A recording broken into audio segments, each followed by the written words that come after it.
कार्यक्रम के पुण्यार्चक हैं आयोजक श्री दिगंबर जैन समाज C2A जनकपुरी नई दिल्ली, संरक्षक डॉक्टर SK जैन, सेठ धर्मचंद जैन, प्रधान राजेश जैन, उप प्रधान भीम सिंह जैन, सचिव राजेंद्र जैन, सह सचिव मनीष जैन, कोषाध्यक्ष कपिल जैन, भंडारी संदीप जैन, संयोजक सचिन जैन, पुनीत जैन, सुनील जैन, सदस्यगण अतुल जैन, पंकज जैन, सुभाष जैन, कुणाल जैन, अजय जैन, मितेश जैन, नवीन जैन, महिला मंडल प्रधान कविता जैन, कोषाध्यक्ष स्वाति जैन।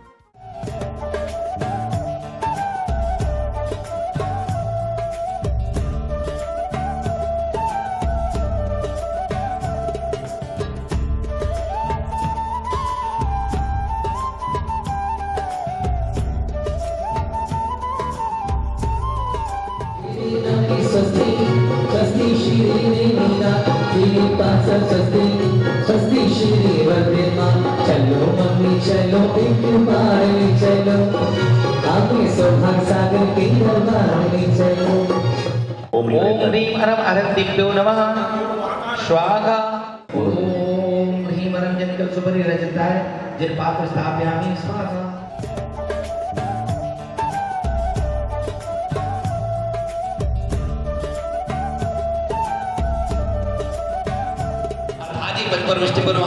जिन मंडलोपरि अष्ट मंगल कृप अष्ट प्रातिहार स्थापयामि संस्थापयामि स्वाहा। शिव शर्मा जिन मुखोद्भव सरस्वती को प्रथमानि योग ग्रंथ स्थापयामि स्वाहा।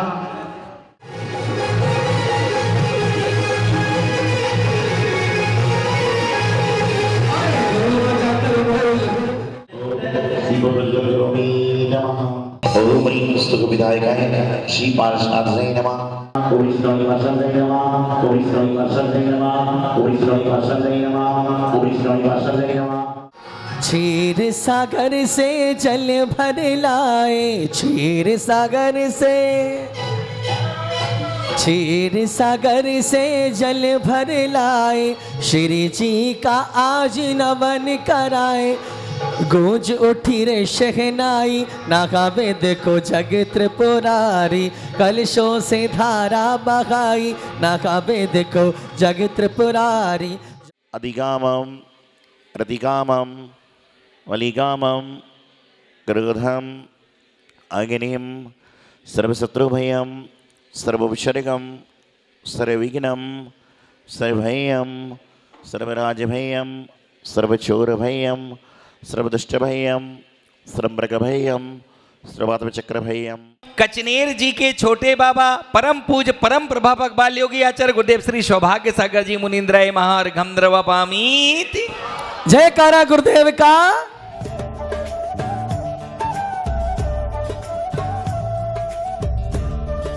आज कल जब संपूर्ण देश नहीं संपूर्ण विश्व भगवान श्री पारसनाथ भगवान का 28वां मोक्ष कलंक महोत्सव मनाने जा रहा है। कौन सा? 28वां। और जब जनकपुरी में बात आई कि 28वां मोक्ष कलंक महोत्सव मनाना है तो 2800 दिन पहले नहीं कर सकते, लेकिन कम से कम 28 को डबल करो तो कितने होते हैं? 56 होते हैं। तो 56 दिन पहले से यहाँ पर महोत्सव मनाना चालू कर दिया, चाहे वह गुरु पूर्णिमा हो, चाहे मंगल प्रवेश हो, चाहे कलश स्थापना हो, चाहे भक्तांबर जी की आराधना हो, कि भाई कम से कम हम 2800 दिन तो बहुत होते हैं, 280 बहुत होते हैं, तो कम से कम 28-56 तो हम लोग कर लें। कल मैं समझता हूँ कि जितने जैनी हैं उनके सभी के स्टेटस पर, इंस्टाग्राम पर, फेसबुक पर, सबके एक ही बात आना चाहिए कि आज पारसनाथ भगवान का 28वां मोक्ष कलंक महोत्सव मनाने जा रहे हैं। आप भगवान का मोक्ष कलंक महोत्सव मनाने आते हो, क्या चढ़ाते हो? क्या चढ़ाते हो? ये तो नकली है जो चढ़ाते हो एक्चुअल में आप। हालांकि मंदिर की व्यवस्था इसलिए कुछ कहते नहीं हैं, क्योंकि ये जो लड्डू चढ़ते हैं मंदिर में ये सारे नकली हैं। क्योंकि आप यदि बाजार जाओ और कहना मेरे घर में कोई मेहमान आए हैं, उनको खाने के लिए लड्डू चाहिए, तो पूछता है कौन से लड्डू चाहिए? बूंदी के, नारियल के, अन्य सारे। आज तक किसी दुकानदार ने पूछा शक्कर का लड्डू चाहिए? नहीं पूछा। लड्डू शक्कर का होता ही नहीं है।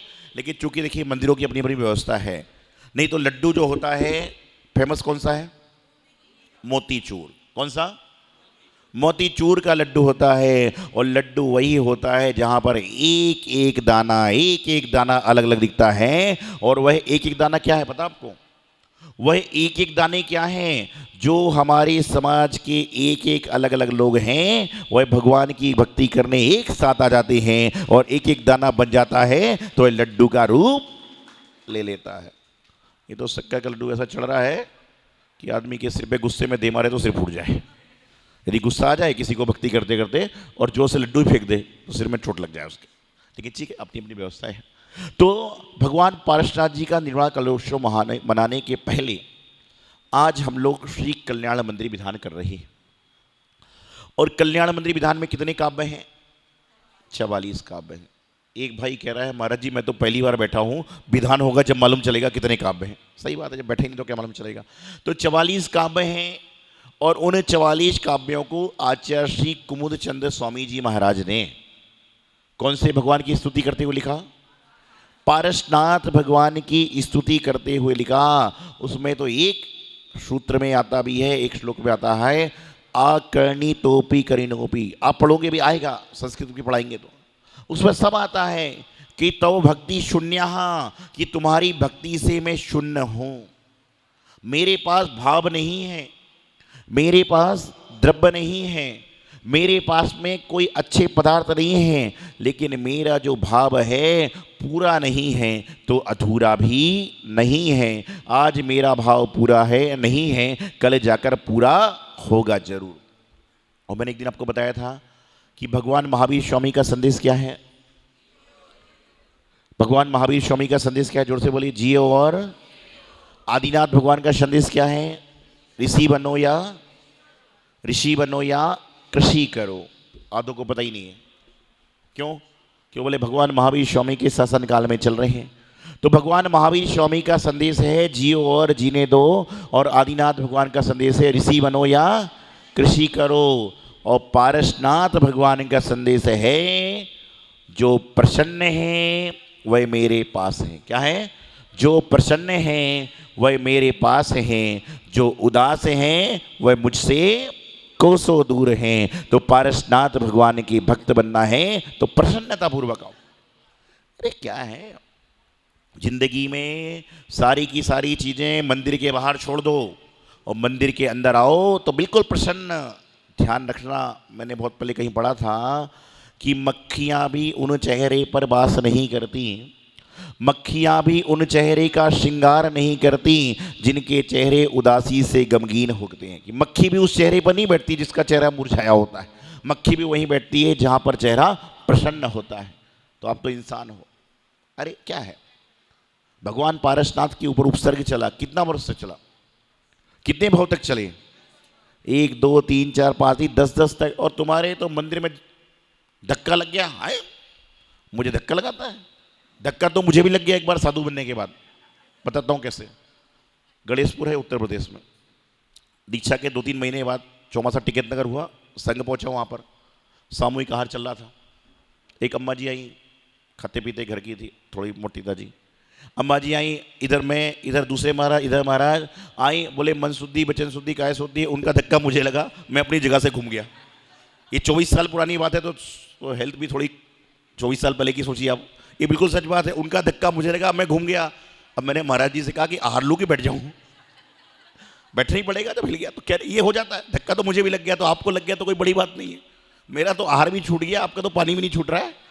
तो मैं आपको बताना चाहूँ ये महोत्सव है। जब भीड़ आएगी, मैं तो एक बात कहता हूँ कि मंदिर में आनंद जब ही आता है कि जब तुम खड़े होकर जयमाला का रिश्ताने जाओ और तुम्हारा मुड्ढा कोई खींच ले। मजा जब ही आता है। और वैसे मंदिर में मुड्ढे रखे हैं, उठाने वाला ही कोई नहीं होता है। यही है, यही वातावरण है, यही भगवान की भक्ति का प्रसाद है, यही भगवान का सारा काम है। और इसी भक्ति प्रसाद को करने का इंसान को कार्य करना चाहिए। कल्याण मंदिर विधान सभी के जीवन को कल्याणकारी बनाने के लिए होता है, सभी के जीवन को मंगलमय बनाने के लिए होता है। मैंने पिछले साल जब चतुर्मास कचरे जी किया तो यहाँ से जब मैं कचरे जी ले जा रहा था दिल्ली से पहले, तो लोग पूछते कहाँ जा रहे हैं, हम बोले कचरे जी। तो लोग बोले महाराज जी हमने संत देखे जो सम्मेद शिखर जी जाते हैं, गोमटेश्वर जाते हैं, कैलाश पर्वत जाते हैं, लेकिन पहली बार कोई संत देखे और दिल्ली से सीधा कचनेर जी, दिल्ली से सीधा कचनेर जी, कि यहाँ पर यदि माचिस भी चाहिए हो ना तो औरंगाबाद जाना पड़ता है। आप लोग जो आए थे देखा होगा कि जल्दी व्यवस्था नहीं बनती। तो मैंने उनसे कहा कि जहाँ पर श्रद्धा, आस्था, विश्वास, आराधना होती है वहाँ पर जगह नहीं बल्कि भाव देखे जाते हैं। कि मेरे आप मन के भाव को देखिए कि कचनेर वाले पार्श्वनाथ भगवान हमारे रोम रोम में विराजमान हैं, तो उनके दर्शन करने हम पहुँच रहे हैं। तो आप सबके रोम रोम में देवशास्त्र गुरु विराजमान हैं, तो आप आजू बाजू क्या देखते हो, आप तो सिर्फ भगवान को देखो। जो व्यक्ति अपनी थाली को देखकर भोजन करता है उसका दाल रोटी में भी पेट भरता है, और जो व्यक्ति पड़ोसी की थाली को देख देख कर भोजन करता है उसका हलवा पूड़ी, नॉन खटाई, गरम मसाला, पानी पूरी, आलू चाप, पता नहीं क्या क्या है, उसमें पेट नहीं भरता। क्यों? क्योंकि एक बार में एक काम हो सकता है। कौन सा? या तो भोजन कर लो या तो मनी मन गुस्सा करो। उसकी थाली में सांभर बड़ा, उसकी थाली में कटलेट, पता नहीं जो जो होता है मालूम नहीं, वो सब है, लेकिन यहाँ थाली में कुछ। क्यों? क्योंकि आपका विचार, आप एक समय में पूजा कर सकते हो या तो पूजा करने वाले को देख सकते हो। एक काम में एक बार मुझसे प्रश्न हुआ था कि महाराज जी जब आपका प्रवचन चालू होता है तो कई महिलाएं माला लेके बैठ जाती हैं, तो पुण्य मिलेगा कि नहीं मिलेगा? बताइए क्या होगा, बताओ भाई, आप ही लोग बताओ। जब प्रवचन चलता है उस समय लोग माला लेके बैठ जाते हैं, तो पुण्य मिलेगा कि नहीं मिलेगा? पुण्य तो मिलेगा, लेकिन वो माला क्या मिलेगा कि प्रवचन का मिलेगा कि थोड़ा थोड़ा सबका मिलेगा? पेट उसका भरता है जो पूरी भरपेट खाता है, और पेट उसका नहीं भरता जो थोड़ा थोड़ा चक्के चला जाता है। तो देखिए पुण्य तो है, लेकिन आपको प्रवचन सुनने का पुण्य नहीं मिलेगा, जाप करने का पुण्य नहीं मिलेगा, क्योंकि पूरा पुण्य कब मिलेगा? जब एक बार में एक काम करोगे। और कई तो यहाँ बैठे बैठे सोच लेते हैं कि भाई 10 बजे छुट्टी होने वाली थी तो आज सब्जी रसीली बनाती, 11 बजे छुट्टी हुई तो सूखी बनानी पड़ेगी, और 1 बजे घर जाना है तो मैकडोनल्ड से मंगाना पड़ेगा।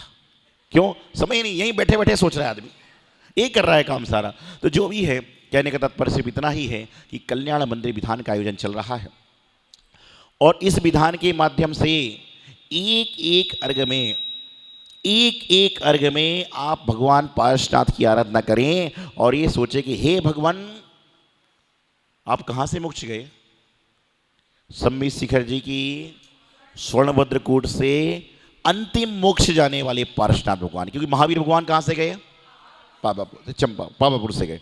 तो स्वर्णभद्रकूट, और स्वर्णभद्रकूट नाम ही है, स्वर्ण मतलब सोना, भद्र मतलब भद्र परिणामी, और पार्श्वनाथ भगवान वहाँ से मोक्ष गए। हे पार्श्वनाथ भगवान, हम आपकी टोक पे कितने बार गए ना जाने, कितने भव में गए नहीं जाने। आपने एक कहावत सुनी होगी, एक बार बंदे जो कोय तारे ताके नरक पशुगति ना होए। इसका मतलब क्या होता है कि एक बार जो वंदना कर लेगा उसकी त्र्यंच और नरक गति नहीं होगी। लेकिन मैं तो जब दीक्षा शिखर जी में ली, दीक्षा के बाद शिखर जी गया, तो मैं देखता था कई गाय चल रही हैं ऊपर, कई कुत्ते चल रहे हैं, कई जानवर चल रहे हैं। आपने देखे क्या? शिखर जी में देखा आपने? लेकिन पढ़ते तो कि एक बार बंदे जो कोई ताके नरक त्र्यंच गति ना होए। फिर त्रियंच कैसे चढ़ रहे हैं? ये त्रियंच कौन है पता आपको? ये त्रियंच वह हैं जिन्होंने पर्वतराज की वंदना करी। एक टोक के पहले समोसा खाया, दूसरी टोक के पहले बिस्किट खाया, तीसरी टोक के पहले चाय पी, तो अगले जन्म में पुण्य से त्रियंच बन गए, पाप से त्रियंच बने, लेकिन पुण्य रहा कि सम्मित शिखर जी के त्रियंच बन गए। क्या रहा? पाप से त्रियंच तो बने, लेकिन सम्मित शिखर जी के बन गए। आप सबसे कहना चाहता हूं कि शिखर जी जाओ, वहाँ पर कुछ खाने की जरूरत भी पड़े तो अपने हाथ से घर से बना कर ले जाओ। वही खाना दुनिया में जब तुम मंदिर में आते हो बाजार का नहीं खाते हो, तो सम्मित शिखर नहीं बाजार खा रहे हो। और ये जो पकौड़ी सकौड़ी मिलती है सारी आपको, ब्रेड पकौड़े, ये कल के बाद से मिलते हैं।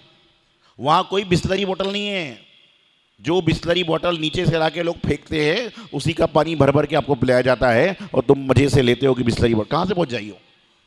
तो जीवन में सम्मित शिखर जी की वंदना करने जाओ तो ये संकल्प कर लो कि घर से लेकर शिखर जी तक और शिखर जी से लेकर घर तक आऊँगा, जब तक रात्रि भोजन नहीं करूँगा, अभक्ष सेवन नहीं करूँगा। एक बार एक महिला आई, बोले महाराज जी मैंने नियम लिया है कि जब तक मेरी सम्मित शिखर जी की वंदना नहीं होगी, जब तक मेरा आलू का त्याग है। अब आशीर्वाद दो कि मेरी शिखर जी वंदना हो जाए। मैंने कहा कभी नहीं होना चाहिए। लोग बोले महाराज जी आप कैसी बात कर रहे हो, क्या मैं पापी हूँ, क्या मैं त्रेंच हूँ, क्या नरक हूँ? मैंने कहा आप बोल रहे हो कि जब तक मेरी समय शिखर जी की वंदना नहीं होगी, जब तक मेरा मतलब शिखर जी की वंदना करके आलू खाओगे? लोग ऐसे ही करते हैं। क्या करते हैं कि सिम्मा, अरे त्याग करना है तो उसका करो कि समय शिखर जी की वंदना नहीं होगी जब तक रोज मंदिर में 23 रुपये डालूंगा, 230 रुपये डालूंगा, 2300 रुपये डालूंगा तो अगले महीने शिखर जी की यात्रा हो जाएगी अपने आप।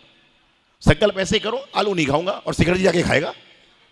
ऐसे लोग नियम लेते, बोले रात्रि भोजन जब तक का, जब समय, अरे नहीं, आपको तो ये भावना भरना चाहिए अभी मैं प्रैक्टिस कर रहा हूँ और जब पहली बार शिखर जी के दर्शन करूंगा उस दिन आजीवन रात्रि भोजन आलू प्याज छोड़ दूंगा, ये भावना भरना चाहिए। लेकिन भावना कैसी है, वहां जाकर चालू करो। अरे भाई नहीं, और नियम लेना है तो ऐसा नियम लो कि जब तक इस महीने तिजारा नहीं जाऊंगा, महावीर जी नहीं जाऊंगा, जब तक जिससे मेरे बोलचाल नहीं है उसके प्रति बैर भाव नहीं रखूंगा। ये नियम लो तो फायदेमंद है। ये पार्श्वनाथ भगवान का संदेश है। कल और सुनेंगे, कल और चर्चा करेंगे।